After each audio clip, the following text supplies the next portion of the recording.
So go ahead and start. Yes, sir. All right, hey guys, I'm Barry. The first question, nature of the soul. I basically said that the mind and soul are different but dependent on each other. For example, the mind is what rationalizes and thinks for us, and the soul is more like our spirit or our conscience. Our soul is what will go on to heaven after our body has died, where the soul depends on the mind, because that's how the soul can express itself, by tapping into the brain.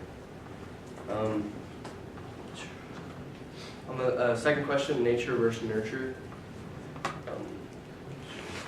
basically said that it's kind of dumb to say that it just leans completely on one side. Like everyone pretty much knows that it can be changed by either hereditary or your environment or how you were raised. I said that human nature at birth is basic. Our mind simply hasn't developed enough to be able to comprehend anything past survival, such as I'm hungry, I'm thirsty, stuff like that. And as we grow older, we learn more things, and we're able to react differently to experiences and stuff like that.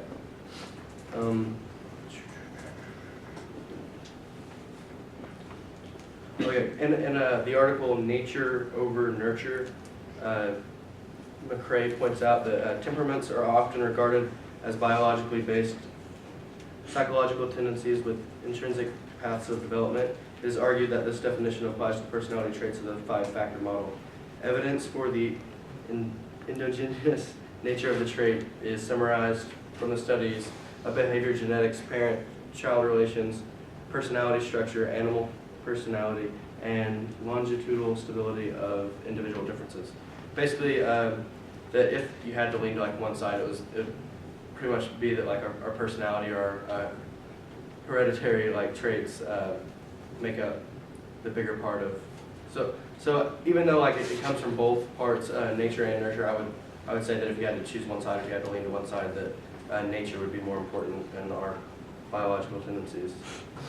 On the third, and what is the connection or relationship between the physical brain and the soul or mind?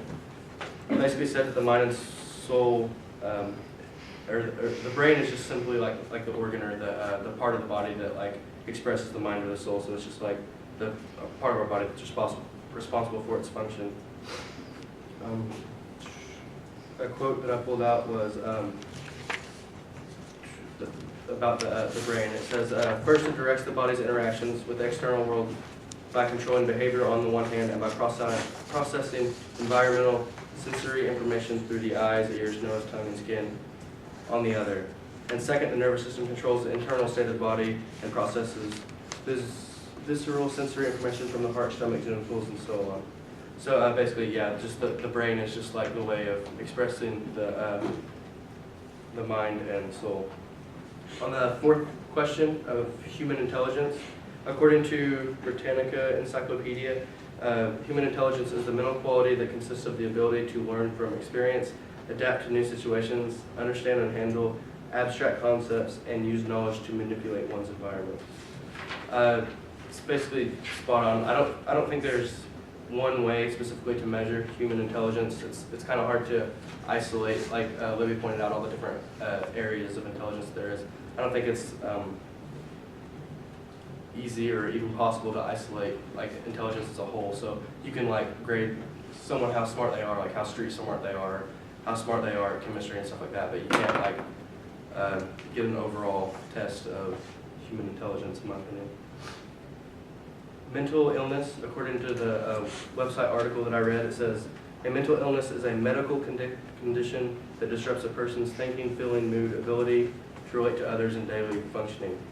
Just as diabetes is a disorder of the pancreas, mental illnesses are medical conditions that often result in a diminished capacity for coping with the ordinary demands of life.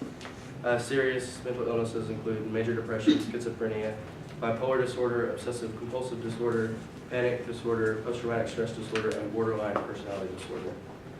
The good news about personality disorder, or mental illness, is that it is treatable, which goes straight into number 5, and what is the main functions and purpose of psychology and psychological treatment. Basically, to treat the mentally ill and help people have a better life. The main purpose of psychology is to create a way of diagnosing and treating people with mental illness to increase the well-being of that person's life. We've already gone over it. Pretty much everyone has brought it up, but the main reason psychology exists is to diagnose, evaluate, treat, and eventually solve the problem that was created. A Bible verse, I had kind of trouble finding one, but psychology is all about like finding knowledge of oneself and like how you think and everything. So one Bible verse I knew of was Jeremiah 33:3. It says, "Draw unto me, and I will reveal to you great and unsearchable things which you cannot know." It's basically talking about God, like continuing to search after God and search after His knowledge, which I know that's about God, but I mean it's just reminding us to just continue to search after truth and knowledge. And that's all I have. Does anyone have any questions? Yeah.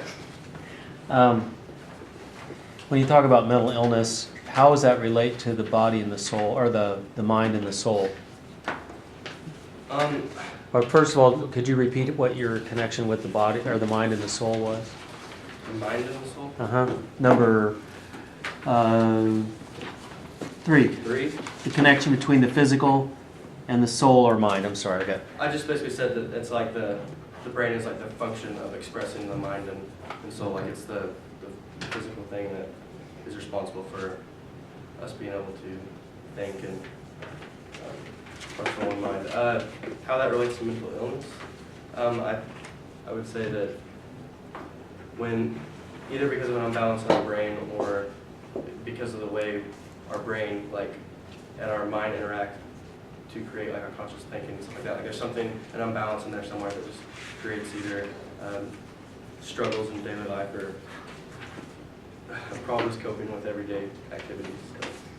So that's something, would it be a physical or would it be something else?